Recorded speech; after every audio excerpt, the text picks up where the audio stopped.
inside the Committee on Health Institutions driving sectoral progress. Reps push to strip VP governance of immunity before U-turn. And lawmakers advance bill to hold all elections on same day. Hello and welcome. Always a pleasure to have you with us on You and Your Reps. I am Victor, and as always, we are here with the latest from the Green Chamber.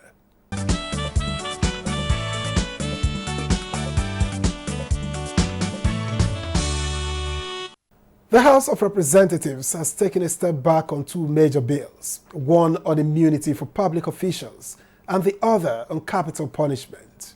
Lawmakers had initially moved them forward, but at Thursday's plenary, they decided to withdraw both. Meanwhile, 31 other proposed changes to the 1999 Constitution made it past the second reading. Leader of the House, Julius Ihonwiri, moved the rescission motion, emphasizing the need for further consultations among lawmakers on the bills seeking review of the constitutional provisions on immunity clause and capital punishment. To qualify the immunity conferred on the President, remove the immunity conferred on the Vice President, the governors and their deputies, in order to curb corruption, eradicate impunity, and enhance accountability. And the other is a bill to review the penalties for certain capital offenses in alignment with relevant international best practices. We're aware that the provisions of the bills require that the House will take a second look at it. And cognizant of the need to rescind these bills, we resolve that these bills be rescinded by this House. And I thank you for your understanding. The sponsors of the bill will keep it until we debate later on in a more thorough, comprehensive form. Thank you. Meanwhile, 31 constitution alteration bills passed second reading during Thursday's plenary. One of the bills proposes a shift from the current presidential system to a parliamentary system of government. Other constitution amendment proposals include to reduce the period for determination of pre-election matters, to provide special seats for women in the national and state houses of assembly, and to include youths and persons living with disabilities in political appointments. There were separate resolutions to investigate the abuse of tax exemptions, the use of explosives in mining activities, and the backlog of students awaiting call to bar. Because the delays in this process are unacceptable and contribute unnecessary suffering among aspiring lawyers and their families. The Zebasit quarry, located along Arab Road in Kubwa, Abuja, has been operating with significant negative impact. Continuous ground vibration from the quarry explosive have weakened buildings, infrastructures in the area. House has adjourned plenary till 29th of April 2025 to observe the Salah and Easter holidays.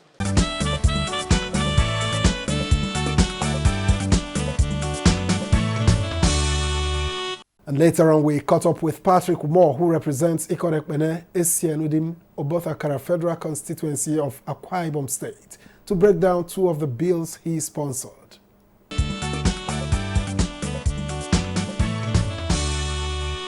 By the provisions of Section 230, subsection 2 of the 1999 Constitution, the constitutional number of justices in the Supreme Court, the Constitution provides that there should be 21 of these justices at the Supreme Court, that's the apex court of the land.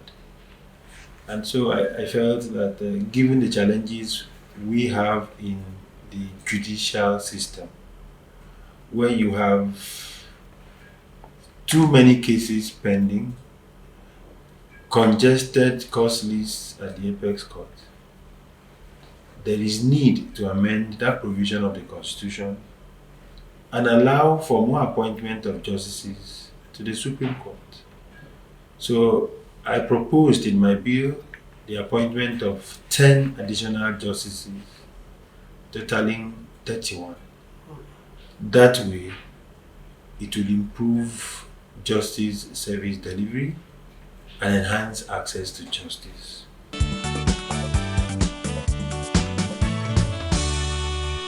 The adjectival system must be tweaked, particularly when it comes to pre-elections and post-election cases. Timing is key, and therefore, if we do not make some of these adjustments to cover up for the hitches that we experience in our democracy, it may not be seamless in transitioning one assembly to the other, or one tenure of a governor or president to the other. So, having taken a holistic look, I realized that it was pertinent to make some amendments of some provisions of the Constitution to allow for proper jurisdictional competencies in election petitions, ranging from that of the presidential elections, the governorship elections, the national and state houses of assembly elections. And so that's what we've done. Again, fortunately too, he scaled second reading yesterday.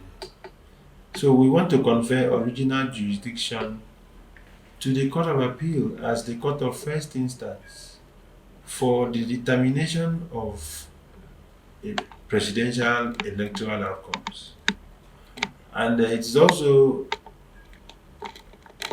my view and that of those who have supported this bill and the co-sponsors. Of course, I had two of my friends or so who joined in co-sponsoring the bill, that we should also confer appropriate jurisdictions looking at the timelines for determination of electoral cases, so that the transitioning process can be seamless and timely to save our democracy.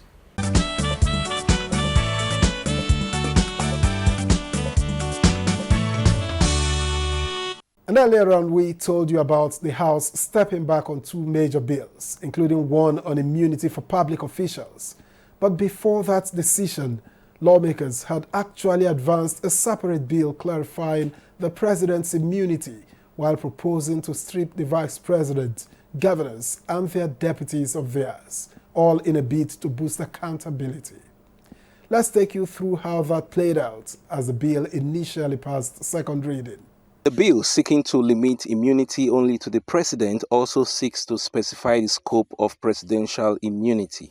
It proposes that immunity shall be inapplicable in a situation of criminal conduct or when acting in unofficial capacity. The sponsor believes this will curb impunity and corruption in public office.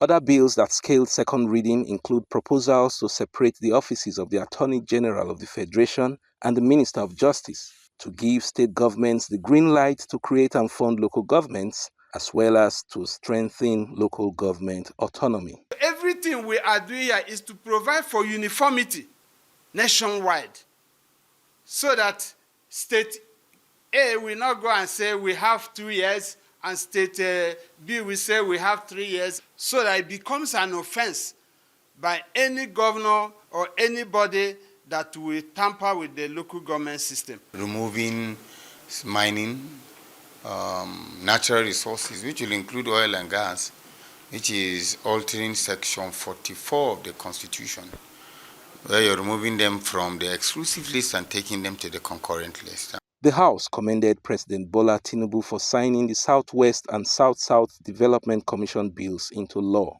Thank you, Mr. President. On behalf of the Parliament, it's a very important bill that you just assented to. I am sure that with the Development Commission, the impact of this administration in its effort to leave the mandate of the Renewed Hope agenda will be felt by the grassroots. At the relaunch of the Nigeria Parliamentary Tuberculosis Caucus, there were assurances that Parliament will take decisive legislative actions to combat the disease.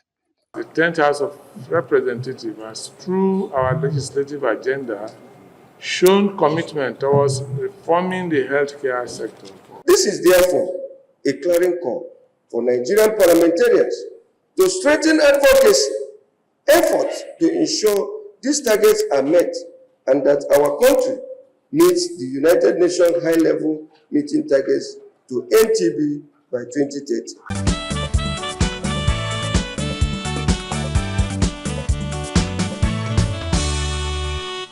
And the push for major electoral reforms is gaining momentum in the House of Representatives. A new bill proposing that presidential, governorship, and other elections be held on the same day has passed second reading.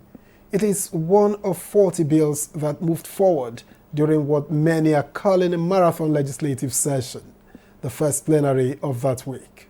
The 40 bills which scaled second reading order on judicial reforms, inclusive governance, and electoral matters. The bills include proposals seeking to make the Court of Appeal the final arbiter in governorship, national and state houses of assembly election petitions, another to remove heads of courts based on National Judicial Council recommendation, as well as proposals for establishment of state and local government police. One of the bills wants INEC to be empowered to conduct local council elections, while another proposes establishment of a separate national local government electoral commission for the purpose. Both bills, however, passed second reading. Notably, the bill seeking the conduct of elections to all elective offices in the land on the same day scaled second reading after suffering rejection last year. Remember that if we have all elections in one day, the accreditation that is used for the state assembly or local government or House of Rep is the same accreditation for the presidential election. So we don't have a situation whereby after a House of Rep or senatorial candidates have been declared with 40,000 accreditation, the presidential election result is showing 1 million. Because already people have collected their result at that lower level before we even start getting to the state level where we're going to compile the governorship and the presidential. The constitution alteration bills have been referred to the House Constitution Review Committee for public hearings and further legislative actions. The House also passed resolutions seeking intervention for communities battling erosion in Kano State, as well as insecurity in Umoh State. All Infage local government area of Kano State are facing severe and destructive environmental degradation and poverty as a result of erosion and floods occasioned in the said communities. This environmental degradation needs to be addressed and their effects need to be reduced on the populace. Killings, kidnappings, and banditry has recently taken on upsurge in Ingopala local government, and if not checked, might lead to complete state of anarchy. The report on the 2024 Hajj exercise has been laid at plenary for consideration.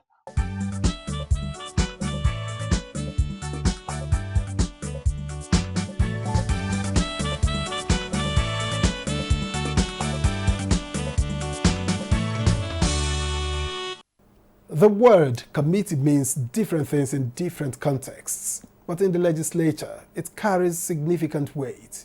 So we asked Chairman of the House Committee on Rules and Business, Francis Waive, to break down what it really means and why it matters.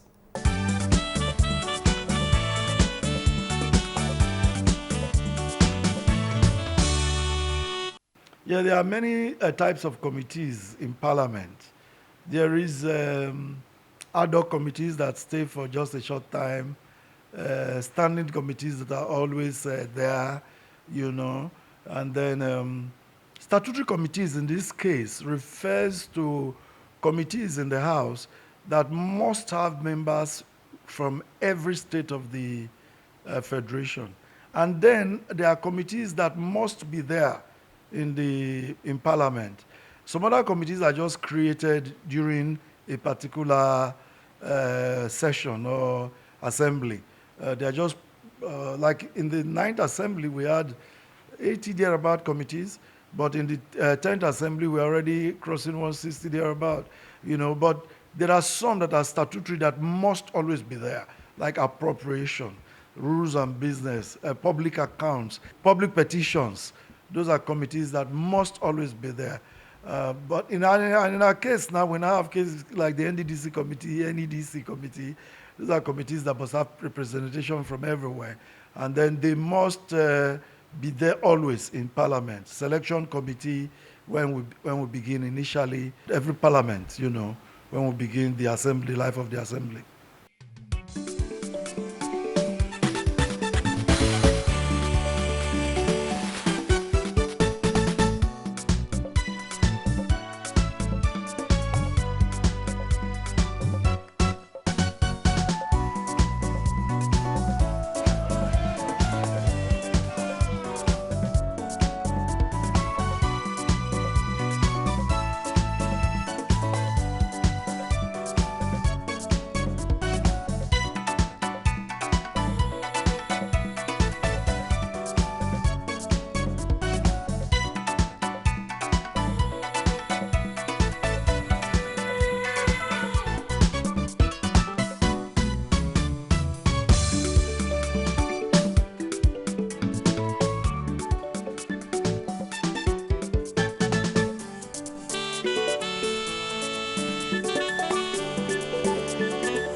This week on You and Your Reps, our committee segment takes a closer look at the House Committee on Health Institutions.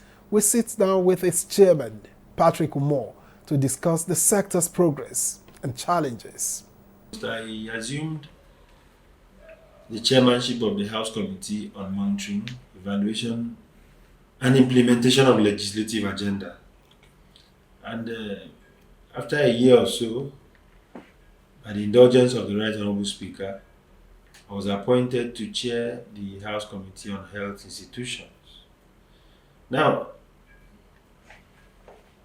it's not been that challenging because I came prepared and I'm committed to whatever assignment is given to me by the leadership of the National Assembly. So chairing the House Committee on Health Institutions gives me an opportunity to give my best in oversighting the tertiary health institutions in our country, as well as the National Hospital, the Federal Colleges of Nursing and Midwifery, and all such institutions that are next to my committee by mandate, which we find on the standing orders of the House, our rule book. So I'm doing my very best to ensure that I provide a turnaround in terms of healthcare service delivery, in conduct of proper oversight, and then in considering reports that are referred to me by the committee of the House, that's a committee of the whole. By experience, a lawyer is, by experience and training, a lawyer is learned, is expected to know all things and do justice to all manner of persons. So incidentally, my commitment has opened my mind up to what I have to do in fulfillment of my mandate. So I find no difference in the performance of my duty as chairman of the committee. I considered, for instance, their budget performance index in 2024 and the budget projection for 2025.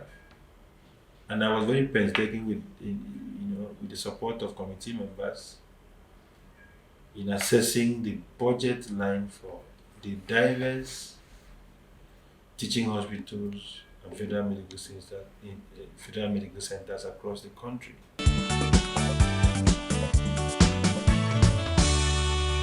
I have within the mandate to oversight all teaching hospitals in this country, as the tertiary healthcare institutions, and then the National Hospital, the Federal Colleges of Nursing and Midwifery, and such other agencies or institutions that are next by mandate to my committee. The reality is that the budget of the country is work in progress. I can't say I am satisfied or that I'm not satisfied. I'd rather steer the middle course and expect that if you utilize what we have projected, it will be a major turnaround. But then it is also important to thank Mr. President for increasing the budget of health-related committees to about 2.8 trillion. We've never had it that huge or humongous in the history of our country. So I think Mr. President is determined from the projections to cause a turnaround in the health care service delivery system that we have in our country. And so this is work in progress. I look forward to a more robust budget for our health institutions, at least to stem the tide of our young doctors scoring in droves to other countries in search of greener pastures. But I'm impressed with Mr. President, and our job is to collaborate with him to drive home the agenda of Mr. President, which is tagged the Renewed Hope Agenda.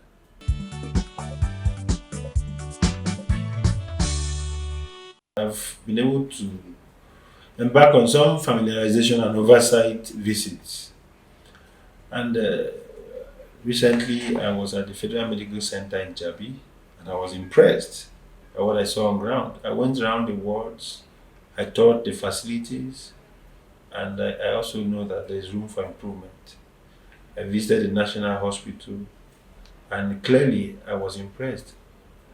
I was around the facility for about 4 hours, and I can attest to the constant power supply in that place.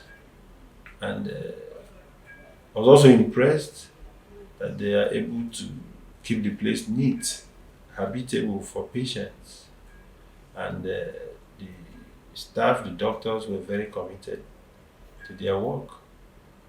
I didn't find any case of dereliction of duty.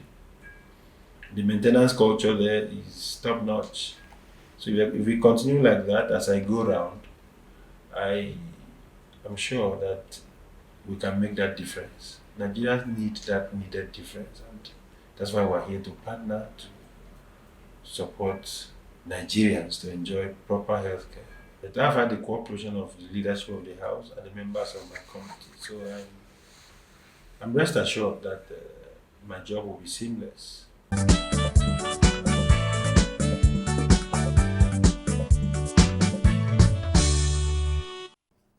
And that's where we wrap it up on You and Your Reps for today. The conversation continues, and we'll be here to keep you updated on the latest from the Green Chamber. I am Victor Azu. Thank you for watching, and see you next time.